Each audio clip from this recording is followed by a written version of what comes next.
ॐ तवगतामृतं तप्तजीवनं कविभिरीडितं कल्मषापं शरवणमङ्गलं श्रीमदाततं भुवि गणन्ति भूरिराजनः. Your words are like nectar, bring life to scorched souls. They are praised by poets and remove all sin. They are auspicious to hear, wonderful and exalted. Those who spread these words throughout the world are truly giving souls. Welcome, everyone, to our class on the Gospel of Sri Ramakrishna.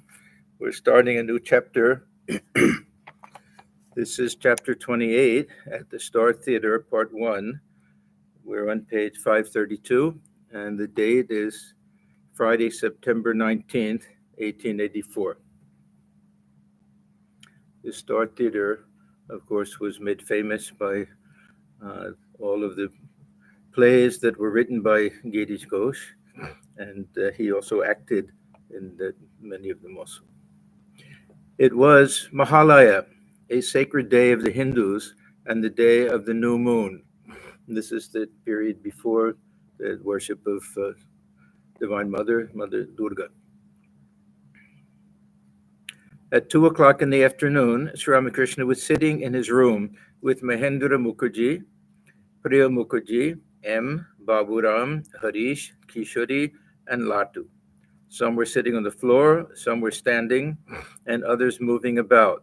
Hazara was sitting on the porch. Rakhal was still at Vrindavan with Balaram. So we know all of these people by now. Mahendra and Priya are two brothers. They have some flour mill. They don't have to work very much. They're well off.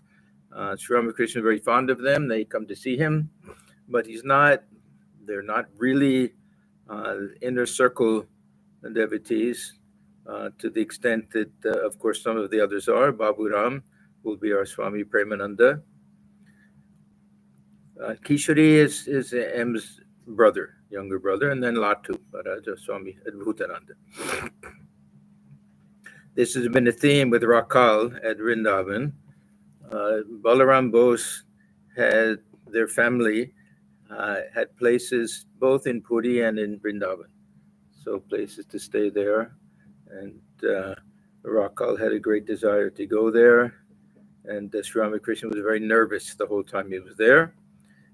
He fell ill, and Sri Ramakrishna had this conviction that certain special souls who have some divine connection with some aspect of God can have that memory awakened if they go to the places connected with them.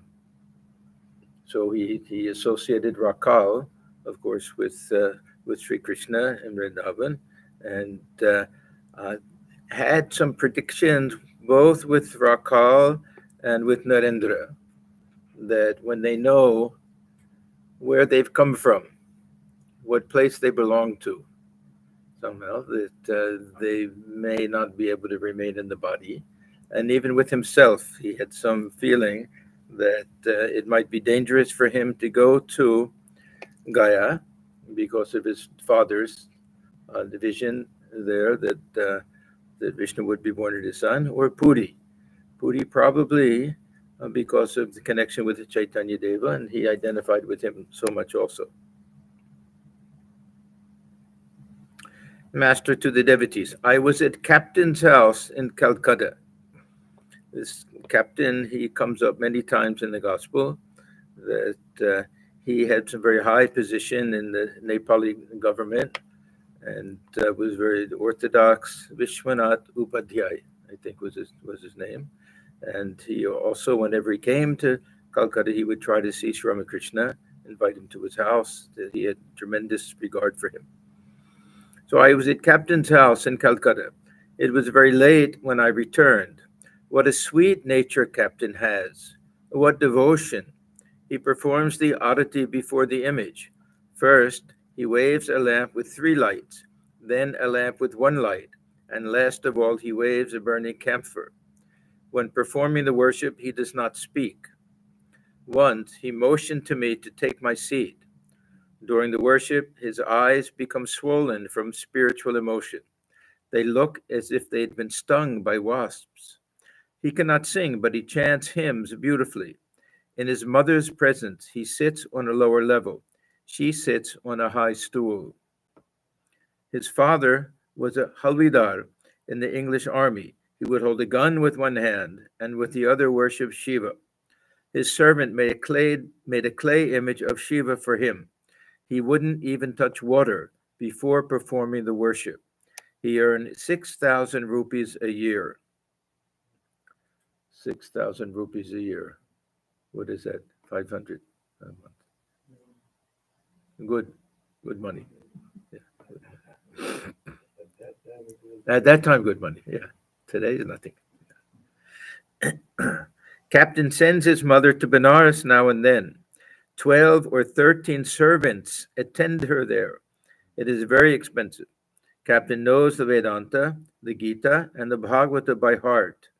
He says that the educated gentlemen of Calcutta follow the ways of the mlechas. This term mlecha is not a very nice term. Swamiji in one place says something about that India was doomed the day that it came up with this word mlecha. Something like that. Yeah, you remember something? Yeah, that it really means those people who can't speak, like babblers or something, because they're speaking a different language. It means foreigners in general. But this captain, he at one time at least, he got Sri Ramakrishna quite annoyed at him because he considered Keshav to be almost that class. Yeah, because Keshav mixed with the Western people, and he went to England, and his brand of Vedanta, or whatever that he taught, the Brahmo religion, wasn't orthodox enough for him. So he used to criticize Sri Ramakrishna for going to him. Why do you mix with him? Why do you go to him? So one time Thakur got angry with him. He said, I go to him because I love him and he's a spiritual person. I don't go to him for money like you go to the government in Nepal. That shut him up.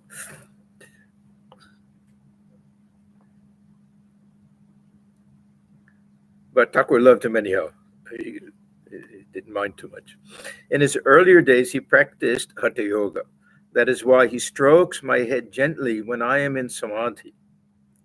Now, if I remember correctly, when Thakur had his final samadhi,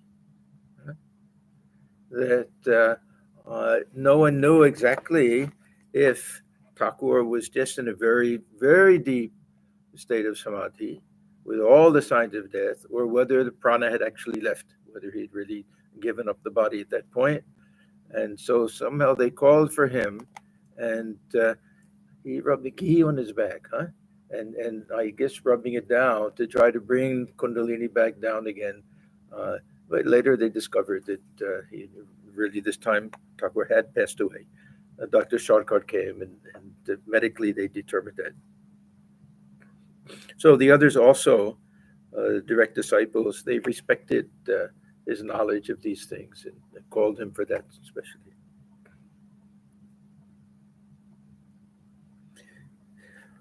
His wife worships the deity in another form, that of Gopala. This time, I didn't find her so miserly. That means she was miserly before. She too knows the Gita and other scriptures, what devotion they have. They cooked a goat curry.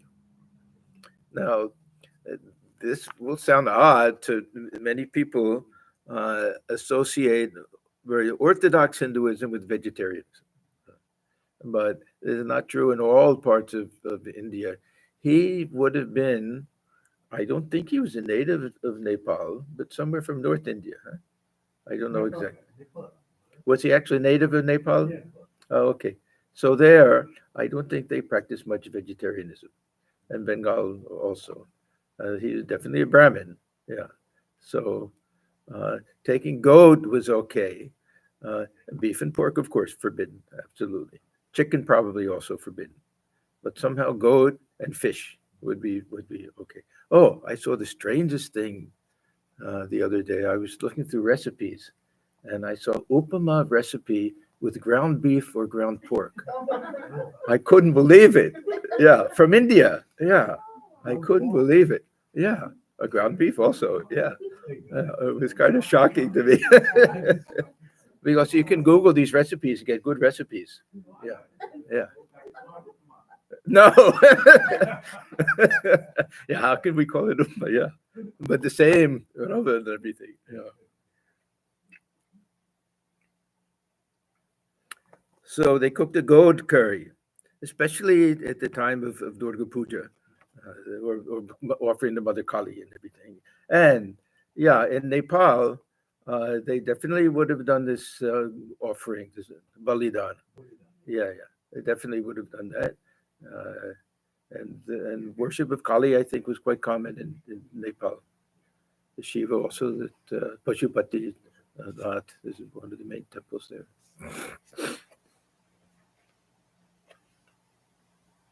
Yeah, he was from Nepal. His great grandson, I think, came here one time. Yeah, yeah, yeah. I met him, and he said that they had started a Kali temple there in Kathmandu. Yeah, the family and everything.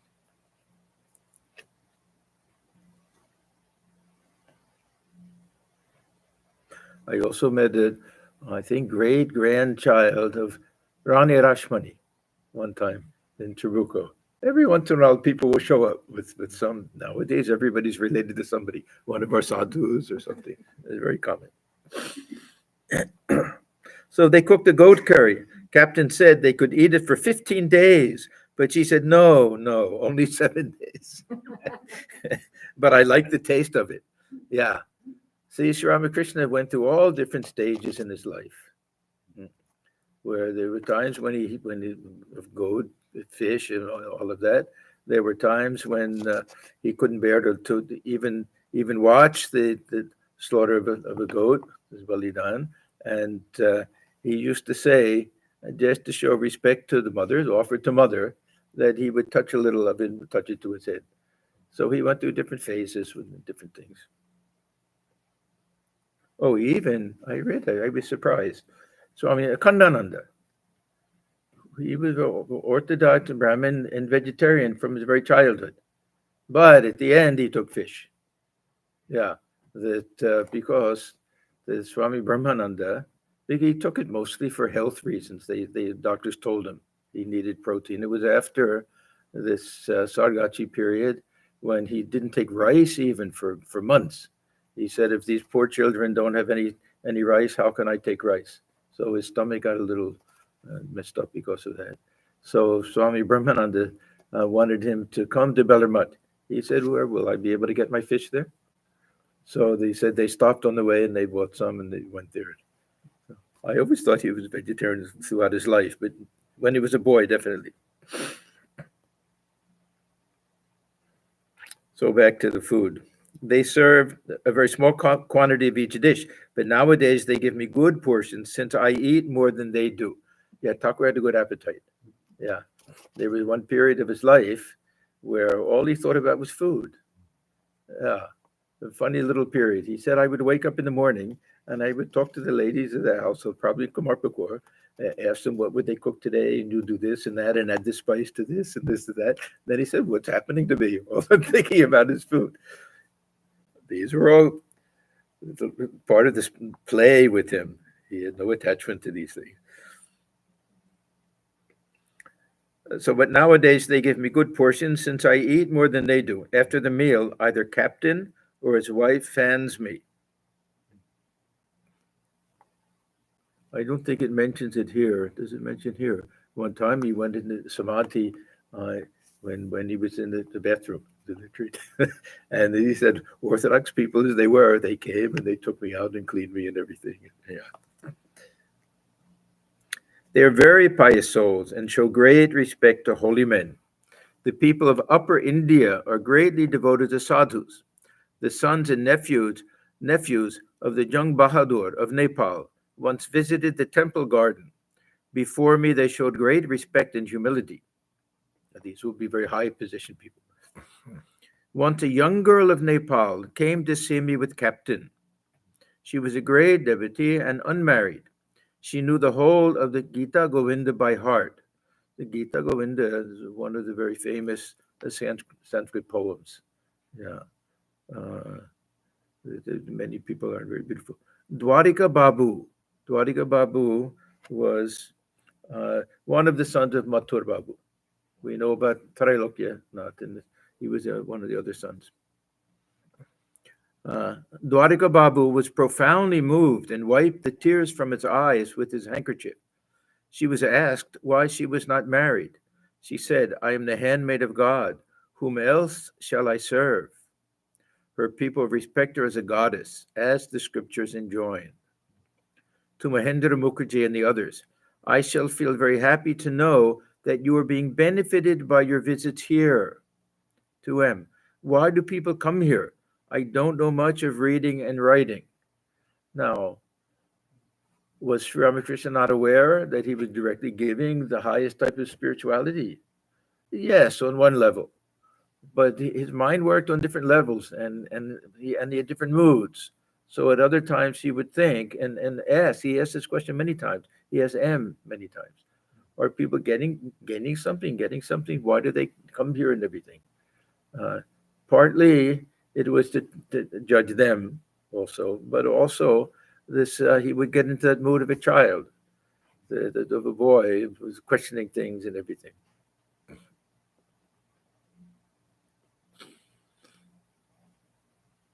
M. God's power is in you. That is why there is such power of attraction. It is the divine spirit that attracts. Master, yes, this is the attraction of Yoga Maya, the divine Shakti. Now, this Yoga Maya some traditions may have some technical meaning and everything. Here, I think it simply means Divine Mother. We can just say the personal God in the form of Divine Mother, the divine Shakti. She casts the spell. God performs all his Leela through the help of Yoga Maya. Now, this concept of Yoga Maya personalizes Brahman, we can say.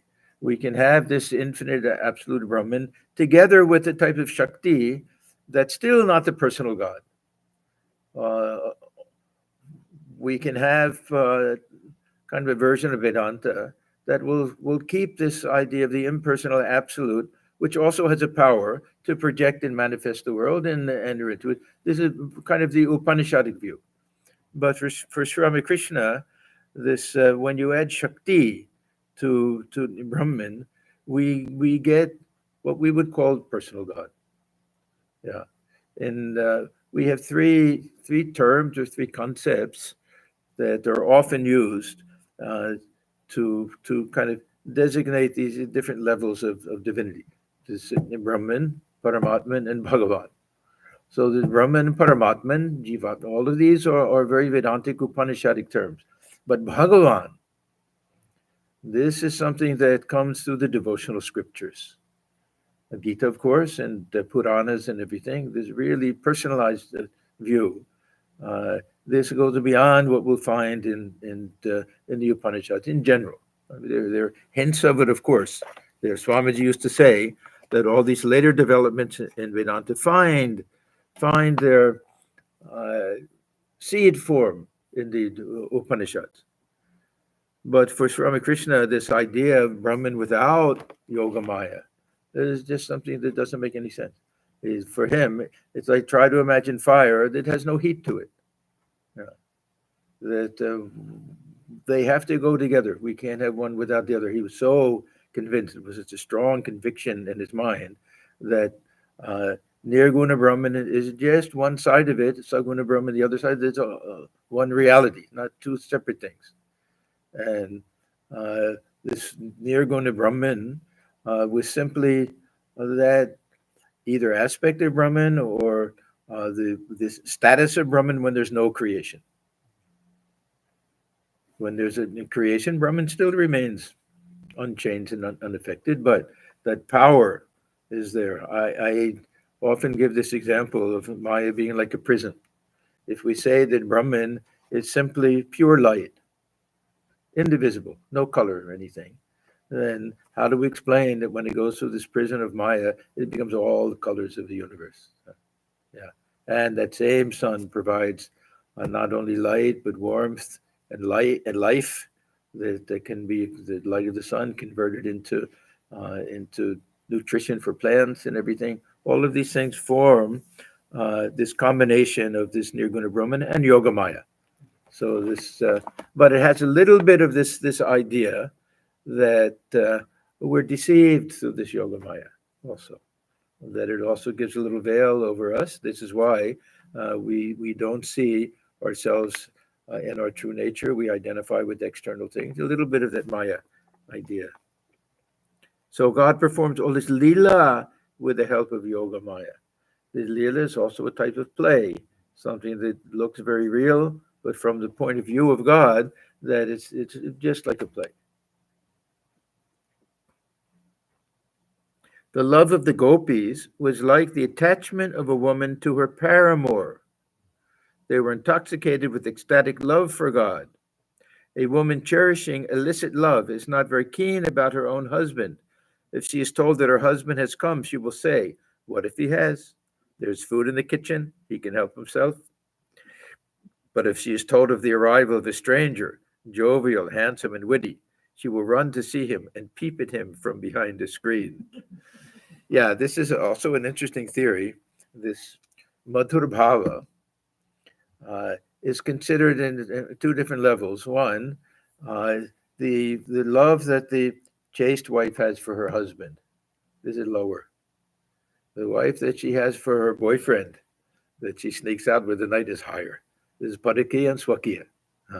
So, because in the case of Radha and the gopis, they were willing to sacrifice all of their good standing in society, that they know people will criticize them and talk about them and everything, because they're leaving their husbands at home and they're going and singing and dancing, doing this Rasalila and everything with Krishna. They're willing to give up all of that.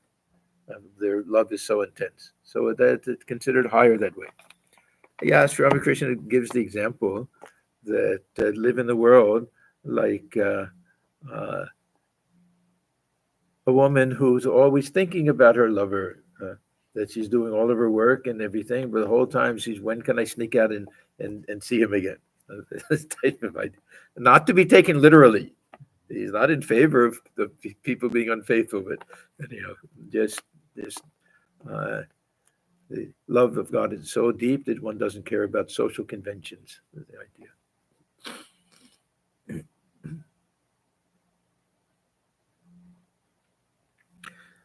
Now, this is interesting. You may raise an objection, because many people make this objection and say, we have not seen God. How can we feel attracted to him as the gopis felt attracted to Krishna? But it is possible. Then he says, I do not know him. I've only heard his name, and that has fixed my mind upon him. Yeah, now, this is something that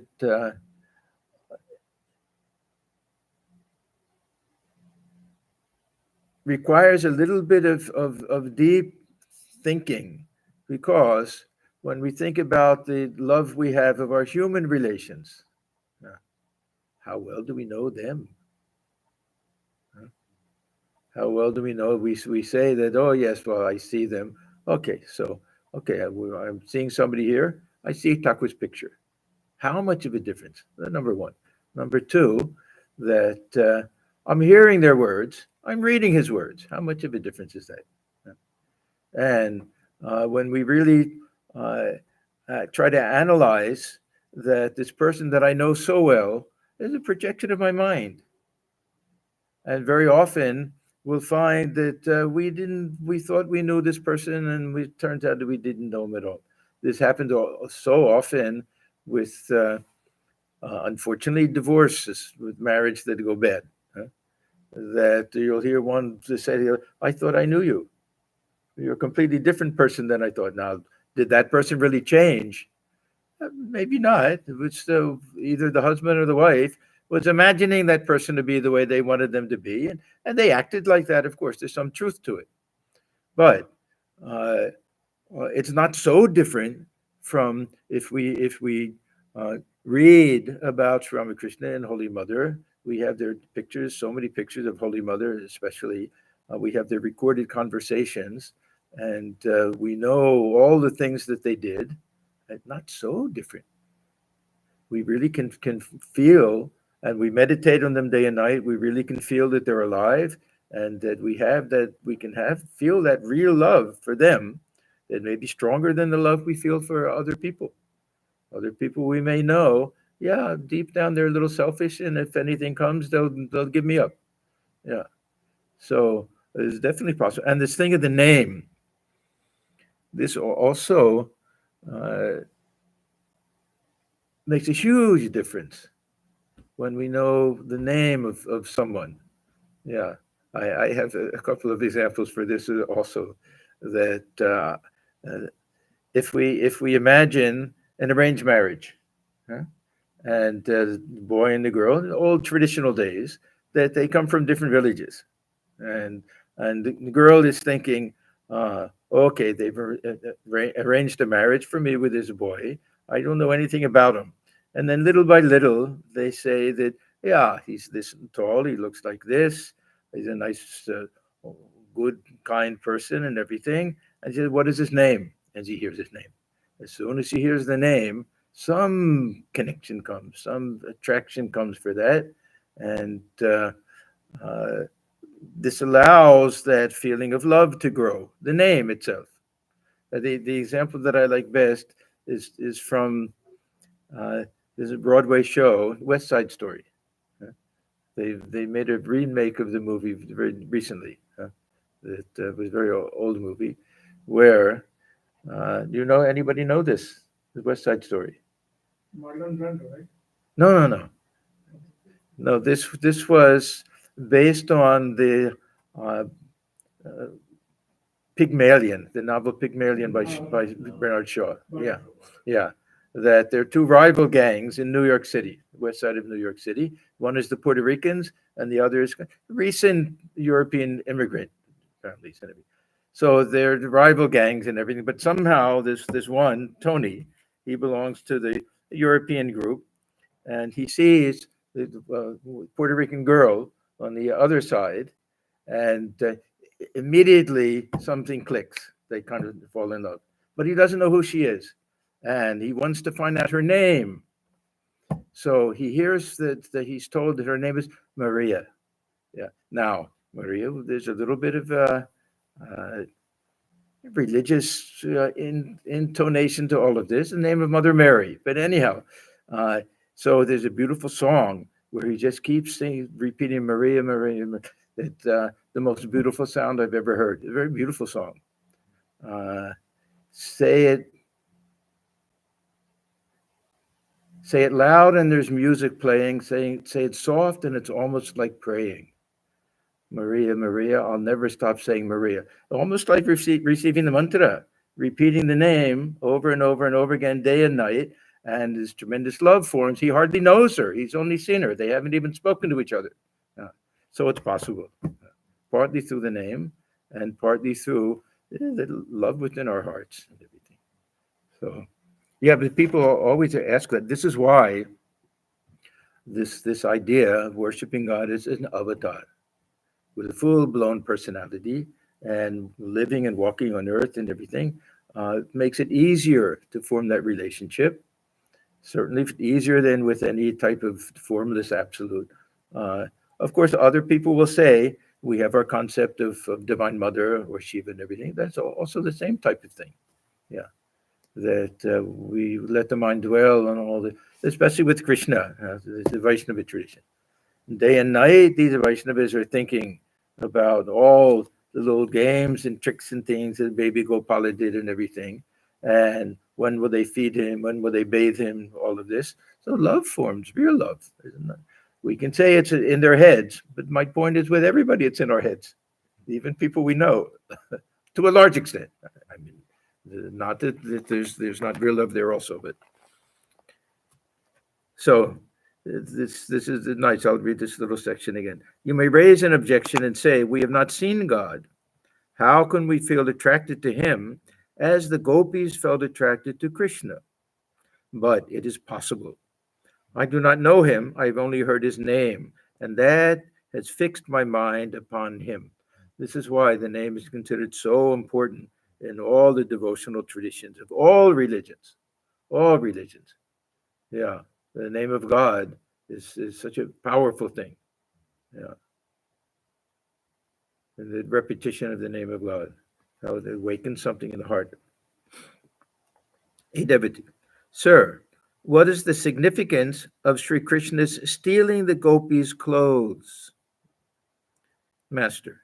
Yeah, when it says a devotee, we know who's in the room. M knows who's in the room. He could have said who asked the question. It must be him. Yeah. He often refers to himself as a devotee. Master. There are 8 fetters that bind a person to the world. The gopis were free from all but one, shame. Therefore, Krishna freed them from that one too by taking away their clothes.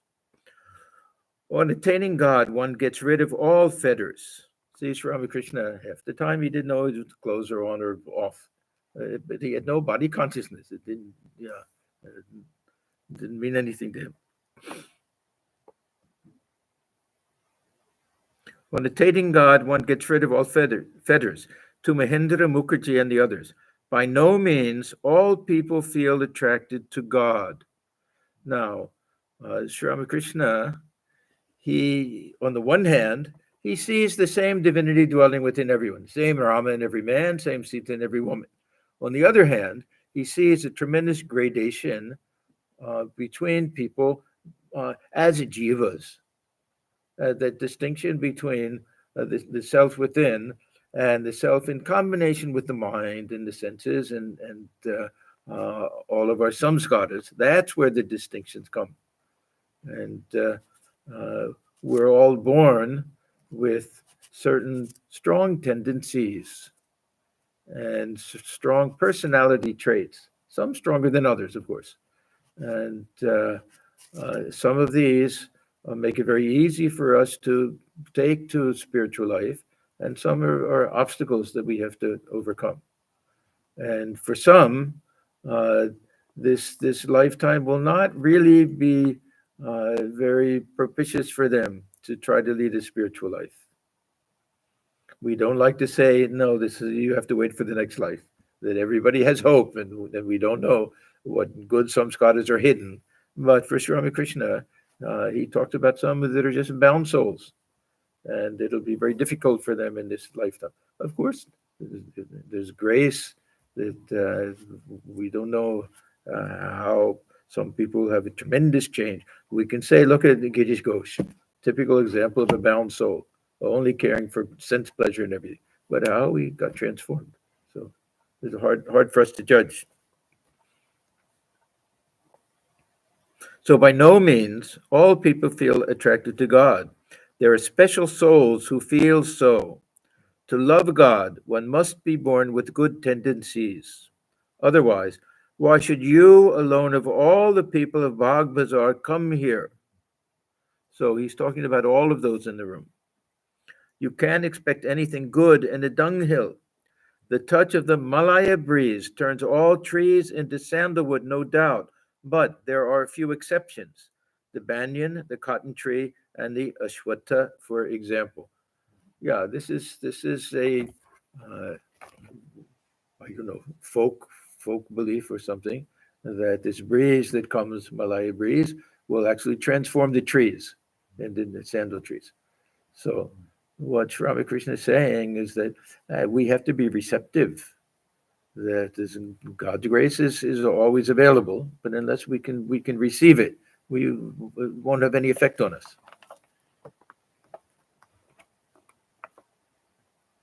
To the Mukherjee brothers, you are well off. Yeah, they really didn't have to do any service. In those days, almost everybody, their job was service. That meant that they were within this bureaucratic system, civil servants, and they had bosses above them, and ultimately British on top of them. But they were independent and free. They had their own mill. You are well off. If a man slips from the path of yoga, then he is reborn in a prosperous family and starts again his spiritual practice for the realization of God. This is a reference to there are two verses in Gita. There's yoga bhrashta, what happens to someone falls from yoga, and either they're born in this type of prosperous family, or even a higher birth is if they're born among very pious people who may be on the poor side. They may not have anything, but lead a very simple type of life, but very pious people. That's a higher type of birth. So you have the whole section about that yoga bhrashta, that we don't lose anything that we've gained spiritually. If we slip, and slipping doesn't mean that we really have some terrible fall. It means that we don't. We may be at the stage where it's possible to have some high spiritual experience, and we don't for some reason. So a little attachment comes or something. It doesn't have to be that we really fall. It gives that feeling that we've really done some terrible thing and we fall down to the ground. It doesn't have to be that bad, but for some reason we don't realize the goal in this lifetime. That will continue, and whatever we've gained, we keep. We don't lose that. There may be some extra obstacles we have to get through, some little karmic stuff, and then we continue. So there's no that we have to keep going back, starting over at the beginning each time. Nothing like that.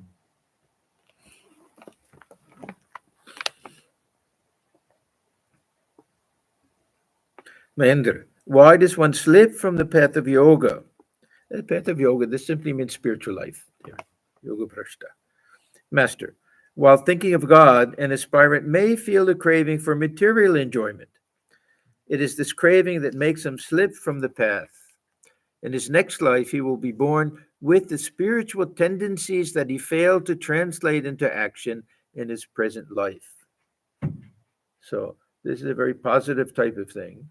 That if we look at the story of King Bharat, that he was a very, very pious soul, and at the end of his life, living in the forest, the hermitage there, that the deer started coming, and he became kind of a pet, and he became very, very attached to this deer, so much so that at the end of his lifetime, that was the only thing he could think of.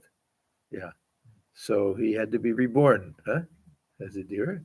But the next life, he was born with full knowledge of his past, and practically born an enlightened soul, and was called Jada Bharata because he refused to speak, because he knew how easily one could get attached again. But the main point is he didn't have to start over again and go through all the animal births again, all of that. He just had to get through that one little blip, and then born as a great saintly person. There's a book, a text that I read once. I don't remember it now. It's all the teachings of this Jada Bharata. Do you know that? Yeah, there's a very nice thing that there was a king who was being carried in a palanquin, and one of the bearers got injured or fell sick, something like that, and they saw there's a person sitting by the side of the road. He looked like a dumb person. He didn't speak or anything like that, and they asked him, "Will he be one of the bearers?" So he's holding it, and somehow there's some conversation between the king and him. Highest Vedanta, yeah, Advaita Vedanta. A very beautiful, a short Sanskrit text.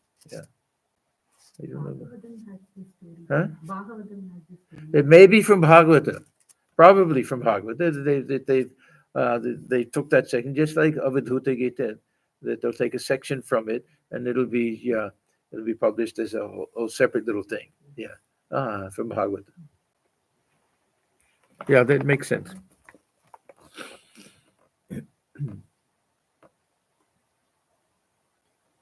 Mahendra. Then what is the way? So he's saying if one doesn't reach the highest goal and has to be born again, then what is the way? Master, no salvation is possible for a person as long as he has desire, as long as he hankers for worldly things. Therefore, fulfill all your desires regarding food, clothes, and sex. Now, this is the issue that comes up all of the time. That are we allowed to fulfill desires, or are all desires bad? Fulfilling a desire, does it get rid of it or does it increase it? Now we have of course uh, two different ways of looking at it, and I would say two different types of desires. That some of them, yes, that bhuya eva abhivartate. You pour ghee on fire, it just gets bigger. You can't put it out.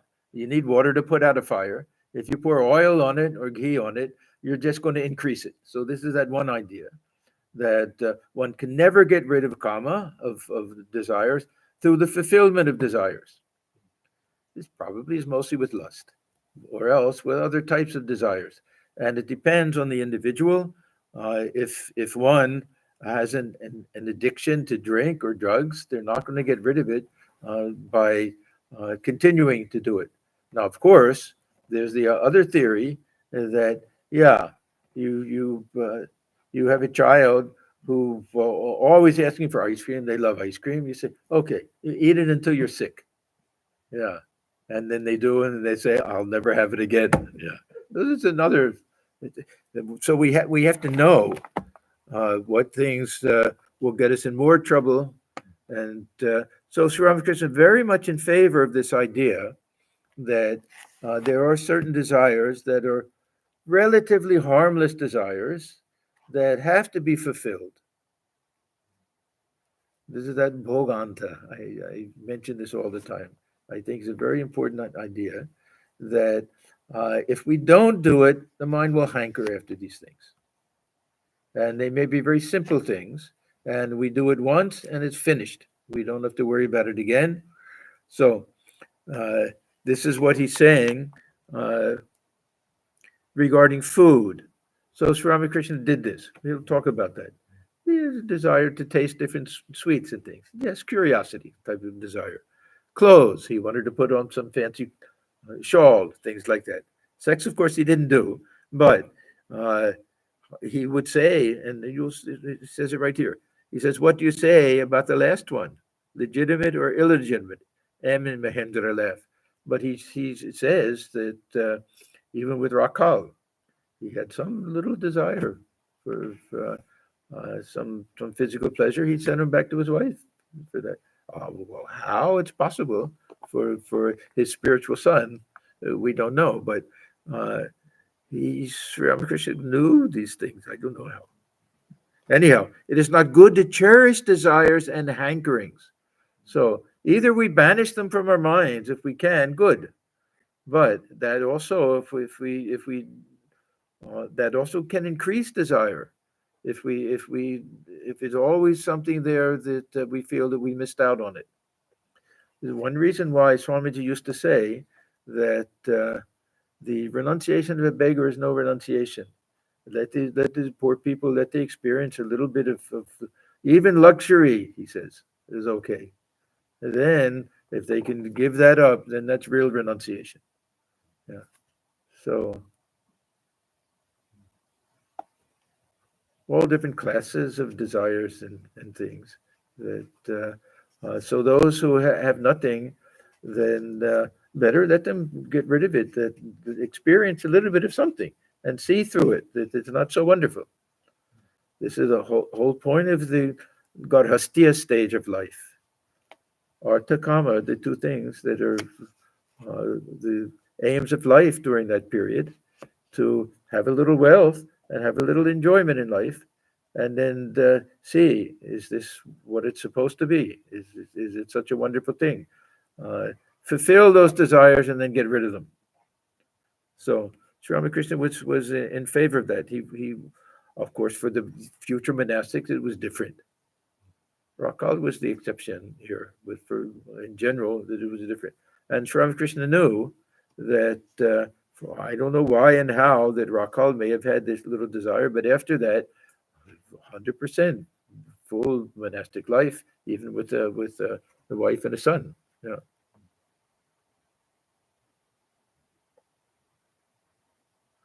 It is not good to cherish desires and hankerings. For that reason, I used to fulfill whatever desires came to my mind. Of course, in his case, they'll all be little harmless curiosity things. Once I saw some colored sweetmeats at Boro Bazaar and wanted to eat them. They brought me the sweets, and I ate a great many. The result was that I fell ill. Yeah, he used to say there was another time when he had Mathur Babu bring all these things that he would take the sandesh, he would put it in his mouth. He would put it on one side of the mouth, put it on the other side of the mouth, and just let it roll around on the tongue, feel the experience of that sweet taste and everything. And within a few seconds, it's gone. Huh? Then what happened to it? It'll come out the other side like everything else does. Yeah. So what is so wonderful about it? He would discriminate. That's the other thing. He said, don't just fulfill these desires, but discriminate the whole time. Is this really what you thought it would be? Is it really so wonderful? What is the result? Does it lead to more desire? Does it lead to more pride? He would emphasize that side of it.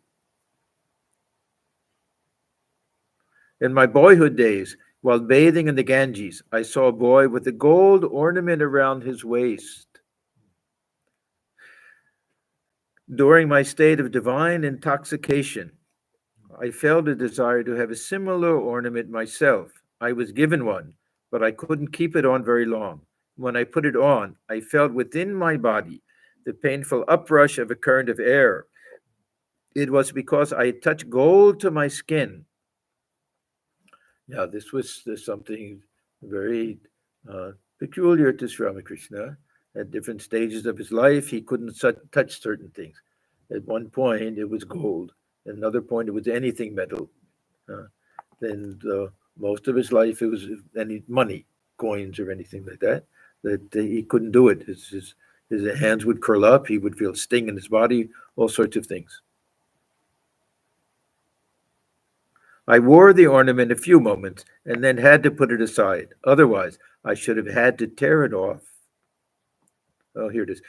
I once felt a desire to eat the famous sweetmeats of different cities.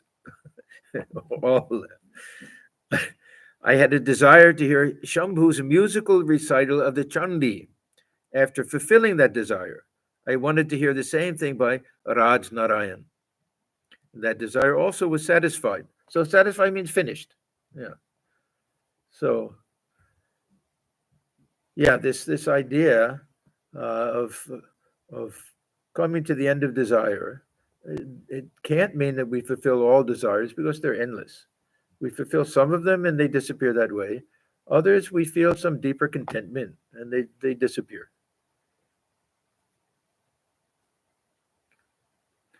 At that time, many holy men used to visit the temple garden, Dakshineshwar. A desire arose in my mind that there should be a separate storeroom to supply them with their provisions. Now, these are all very beautiful, loving desires. These are not any material types of things. Mathur Babu arranged for one. The sadhus were given foodstuffs, fuel, and the like from that storeroom.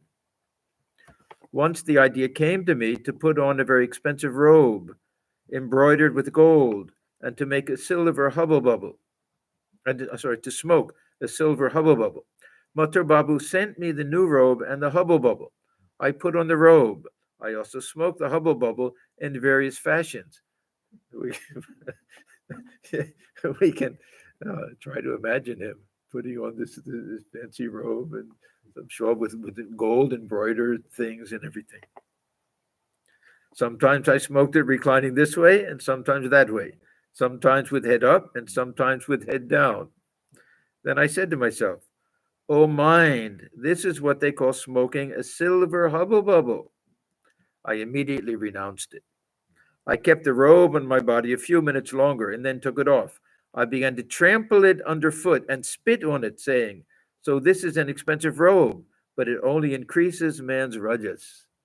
Another time he says here that Mathur Babu quickly grabbed it from me. He said, it's an expensive thing. I can take it back. Don't ruin it.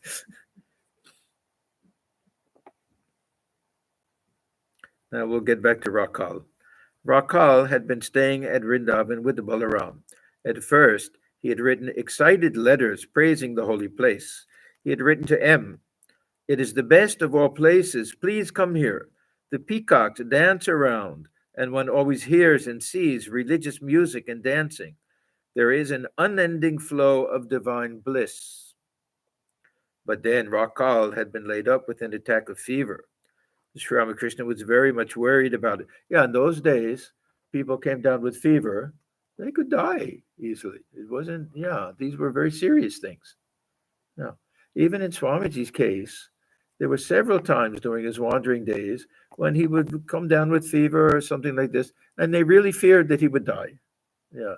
When I first read these things, I thought, what is this? He's still in his 20s. He's not even 30 years old, getting fever. They think he's going to die. But in those days, people died from those things. They were, huh? Yeah, there are all different types of things. It's cholera, yeah, different, yeah. Malaria can be also diphtheria, typhoid can be all sorts of very, very dangerous things. More tropical things, yeah, more dangerous. And they didn't have the penicillin and other things in those days. When was penicillin invented? 49. So late. Ah, ah. Fleming. Yeah. Sir Arthur Fleming or something. Yeah. Sri Ramakrishna was very much worried about him, Rakhal, and vowed to worship the Divine Mother for his recovery. Yeah, this is something that was a typical uh, way of worshiping in those days, especially in Bengal, especially with Divine Mother. Thakur does it for the sake of Keshav also, that they don't go and give some offering and say, now, Mother, please grant this boon or something. They say, you grant the boon first, then I'll give the offering. Yeah. So they promise, yeah, make a promise of this coconut and sugar things like that. Yeah. So he did that. Yeah, he did it for Keshav also. Yeah. So vowed to worship the Divine Mother for his recovery. So he began to talk about Rakhal, the master. Rakhal had his first religious ecstasy while sitting here massaging my feet. Yeah, he would point to the spot. He remembered exactly where Rakhal was sitting in his room. Yeah, when he had his first ecstasy. While sitting here massaging my feet, a Bhagavata scholar had been expounding the sacred book in the room.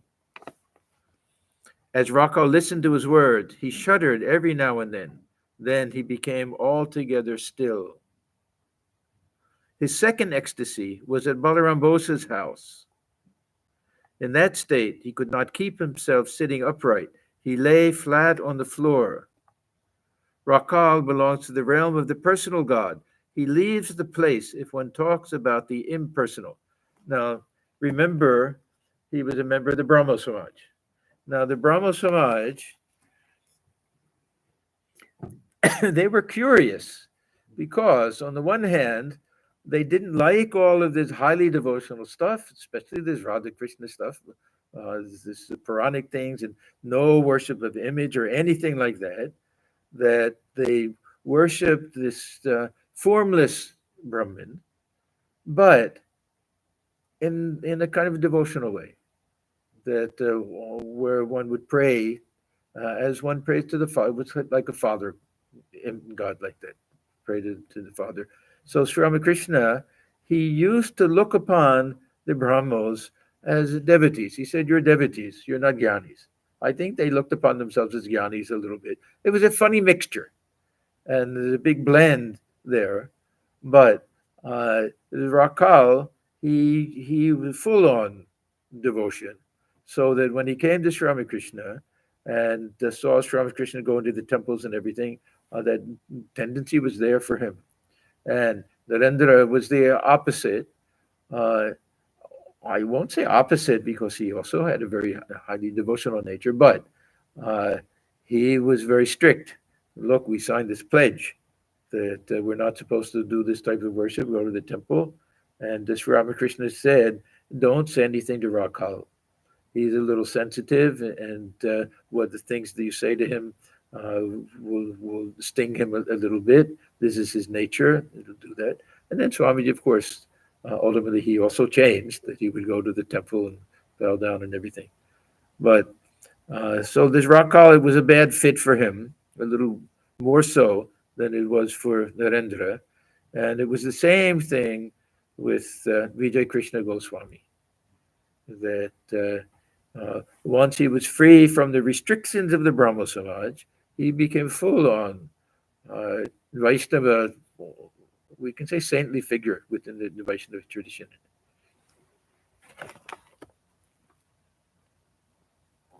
So Rakhal belongs to the realm of the personal God. He leaves the place if one talks about the impersonal.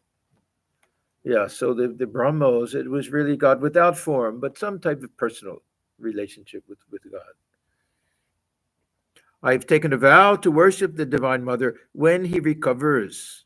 You see, he has renounced his home and relatives and completely surrendered himself to me. It was I who sent him to his wife now and then.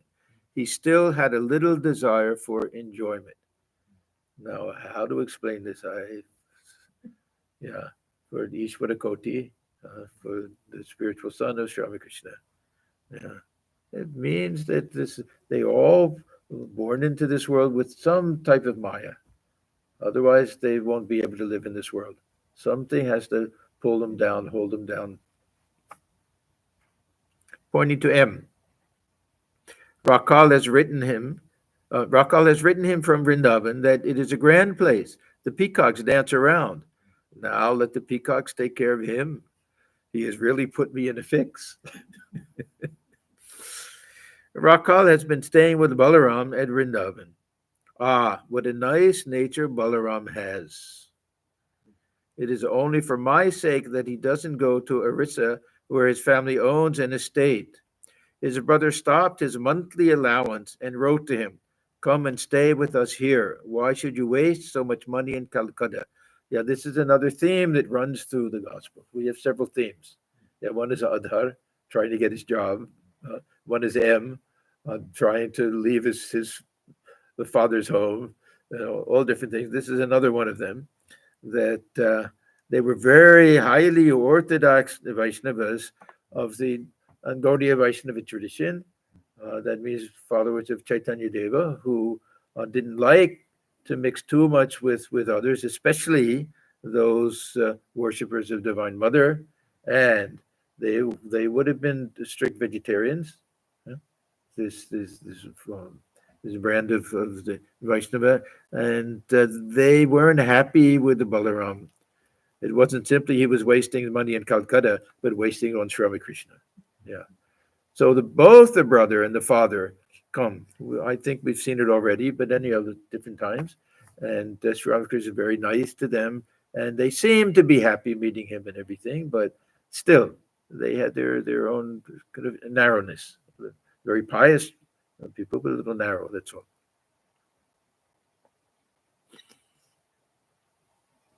Yeah, so whenever Sri Ramakrishna says that Balaram's a little miserly sometimes, this and that, he was actually very generous, but his resources were small because they didn't give him the money that he previously got.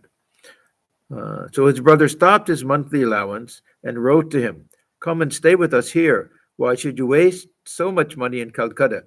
But he didn't listen. He has been living in Calcutta because he wants to see me. What devotion to God! He is busy day and night with his worship. His gardener is always making garlands of flowers for the deity. He has decided to spend 4 months a year in Vrindavan to reduce his expenses. He gets a monthly allowance of 200 rupees. Not so bad, but it's a big house and a lot of family members there. Yeah, so it's not a lot of money. And he really did spend money on Sri Ramakrishna. Why am I so fond of the youngsters? Now, the youngsters will be mostly the future monastic disciples, but also we can say that Porto and Naran and Purna and others who didn't become monastic members, but were still students and not yet married, very pure souls. They are still untouched by lust and gold. I find that they belong to the class of the Nitya Siddhas, the ever perfect. Now, Sri Ramakrishna is a little Definite with regard to Ishvara Kotis, he'll give names. But with regard to Nitya Siddhas, he generally will say something like, you see these young boys here. He's not that he'll tell each and every the name of each and every one like that. We don't know exactly. Uh, when Narendra first came here, he was dressed in dirty clothes, but his eyes and face betokened some inner stuff. At that time, he did not know many songs. He sang one or two. Let us go back once more, O mind, to our own abode. And Lord, must all my days pass by so utterly in vain? Then, of course, we know Sri Ramakrishna went into an ecstatic mood and pulled him aside and everything.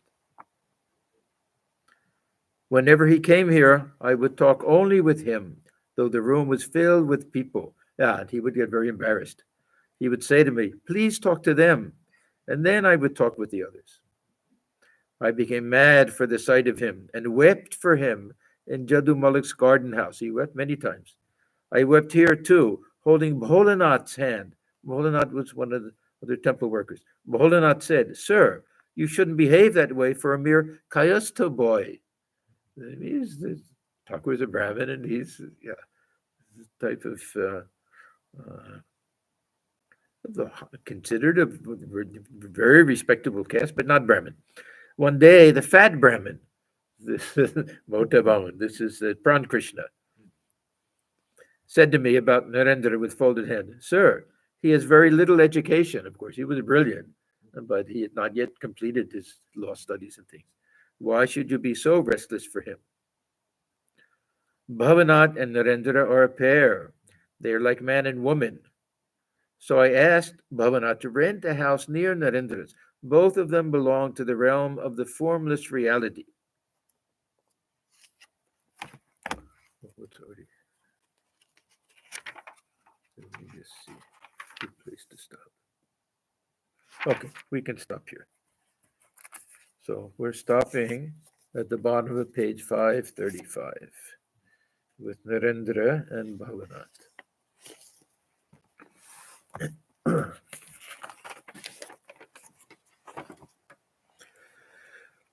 Om Niranjanam Nityamanantarupam Bhaktanukambhathudavikraham Ishavataram Parameshamedhyam Tam Ramakrishnam Sirasa Namama. We bow our heads before Sri Ramakrishna, who is stainless, of infinite nature, whose heart melts in sympathy for his devotees, who is an embodiment of the divine and the Supreme Lord, and ever worthy of our worship. Om Shanti, Shanti, Shanti. Peace, peace, peace be. Okay.